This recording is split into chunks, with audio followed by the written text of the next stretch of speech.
12월 2일 수요일에 만나는 우리 하나님 말씀은 다니엘서 7장 15절로부터 28절 말씀, 지극히 높으신 이의 승리는 곧 성도의 승리입니다.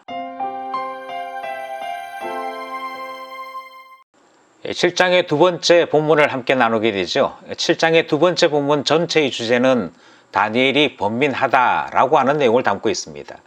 다니엘이 받은 환상에 대한 해석 말씀이 오늘 본문 내용이지요. 내 큰 짐승은 무엇이고 또 뿔은 무엇을 의미하는지 오늘 본문에서 그 해석을 전하고 있습니다. 하지만 이 각각의 해석보다도 본문이 더 강조하고 있는 것은 시작도 번민, 끝도 다니엘의 번민으로 끝을 맺으면서 이 번민에 포커스를 두고 있는 것 같다, 그런 생각을 하는 것이지요. 도대체 왜 다니엘이 번민했는지 본문을 살펴보도록 하겠습니다. 첫 단락은 15절에서부터 18절 말씀입니다. 15절, 나 다니엘이 중심에 근심하며 내 머릿속에 환상이 나를 번민하게 한지라. 내가 그 곁에 모셔 선 자들 중에 하나에게 나아가서 이 모든 일의 진상을 물으매 그가 내게 말하여 이 일의 해석을 알려주며 이르되, 그 내 큰 짐승은 세상에 일어날 내 왕이라. 지극히 높으신 이의 성도들이 나라를 얻으리니 그 누림이 영원하고 영원하고 영원하리라. 오늘 본문 첫 절인 15절은 다니엘이 중심에 근심하고 머릿속의 환상이 그를 번민하게 했다 하는 내용으로 출발합니다. 그러니까 15절의 출발이 번민이라고 하는 단어로 출발하는 것이죠. 이 본문의 맨 마지막 절이 28절인데요. 맨 마지막 28절도 나 다니엘은 중심에 번민하였으며 라고 하는 내용으로 끝을 맺습니다.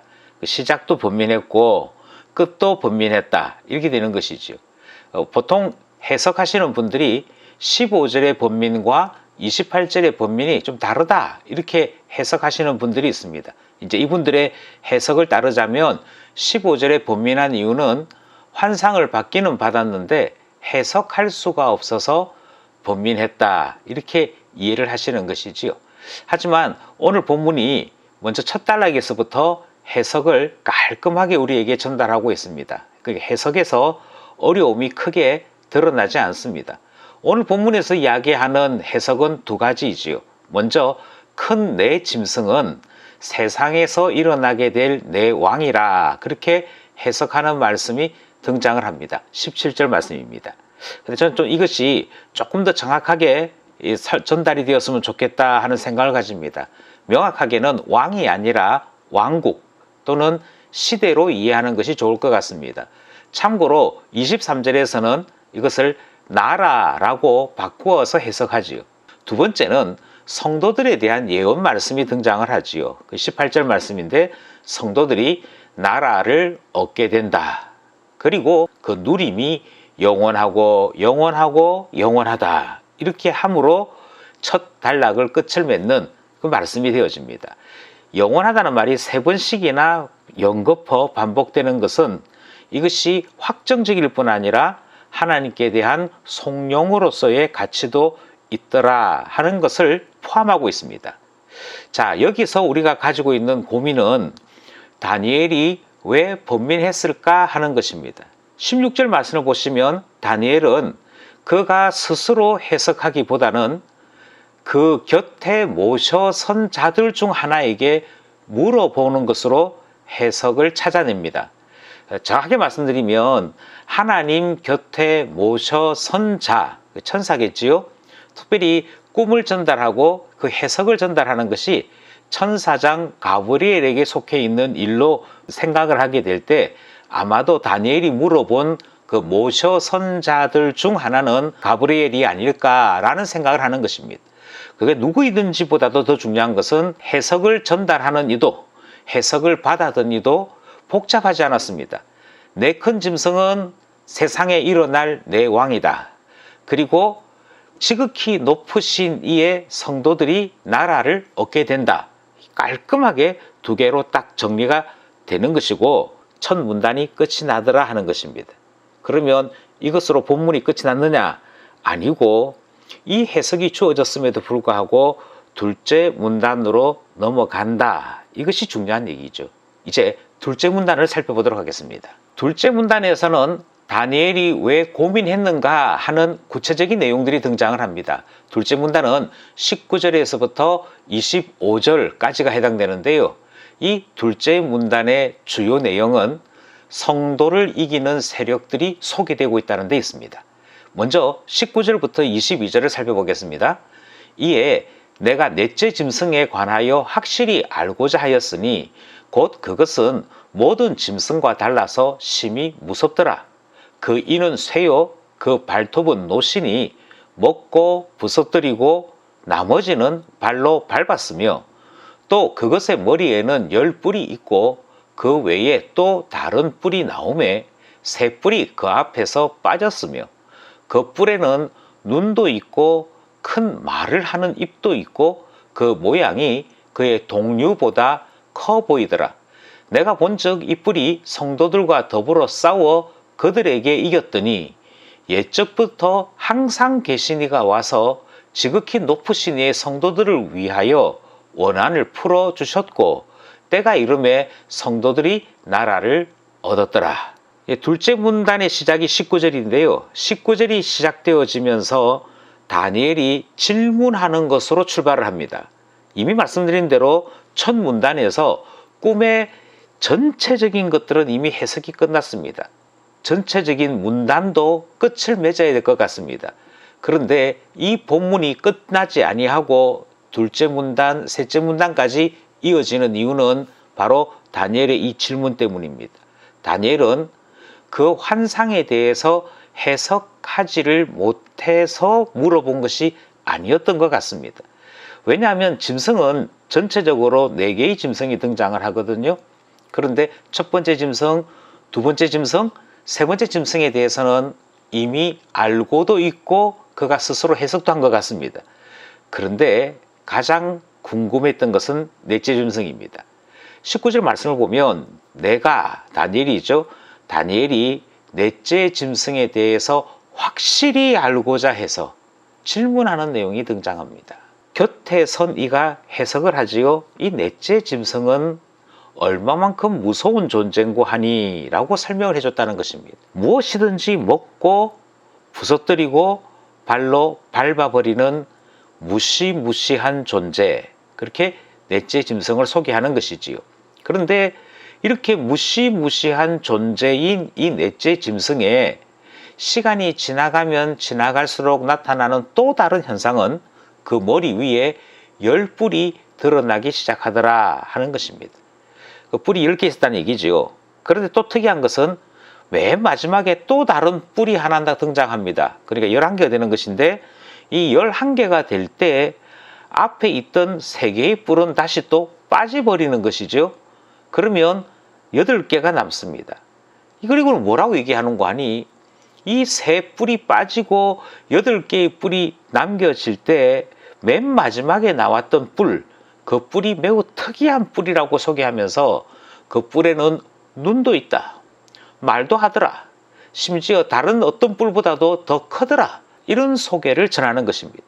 이 뿔에 대한 소개가 왜 중요한가 하고 봤더니 21절에 이 뿔이 성도들과 더불어 싸운다고 이야기합니다. 싸우는 것이 중요한 것이 아니라 매우 놀랍게도 이 뿔이 성도들을 이겨버리는 것이지요. 그러니까 성도를 이기는 희한한 세력이 등장하는 것, 그걸 하나님이 보여주고 계시는 것입니다. 결론은 무엇이냐? 결론은 22절인데요. 옛적부터 항상 계신 이가 와서, 하나님이시죠.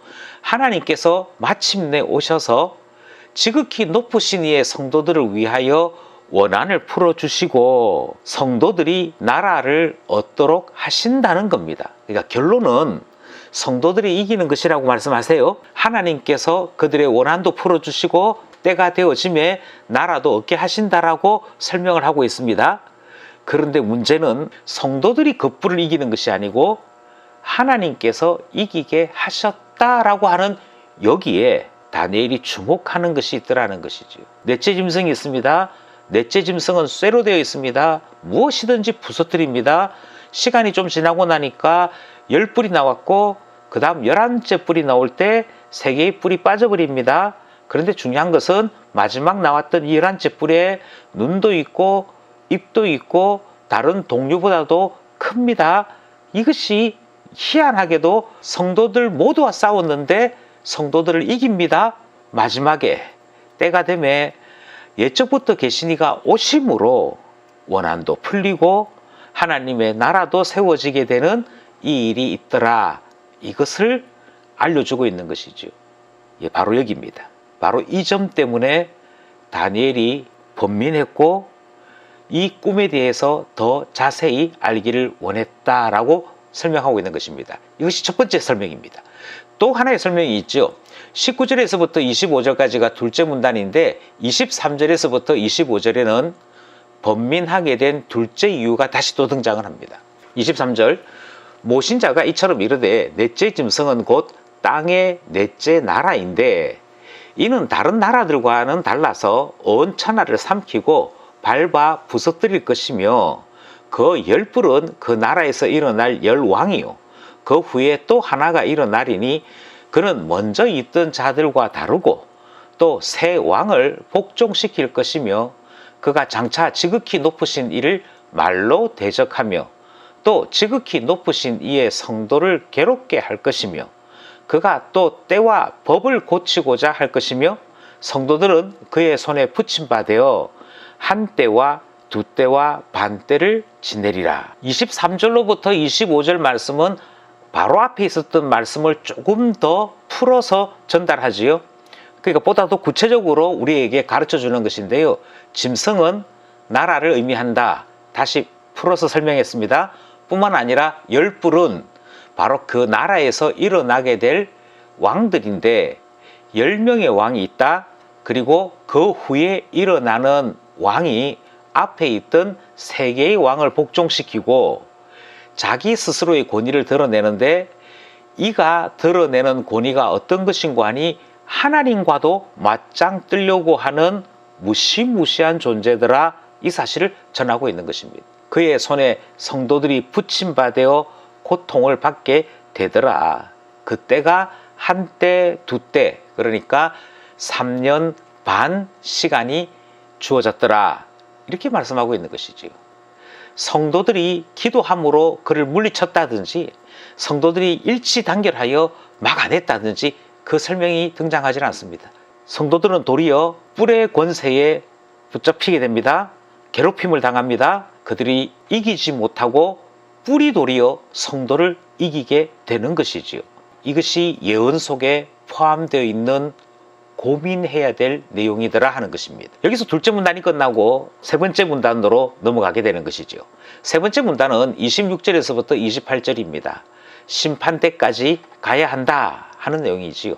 26절 그러나 심판이 되면 그의 권세를 빼앗기고 완전히 멸망할 것이요 나라와 권세와 온 천하 나라들의 위세가 지극히 높으신 이의 거룩한 백성에게 붙임바 되리니 그의 나라는 영원한 나라이라 모든 권세 있는 자들이 다 그를 섬기며 복종하리라.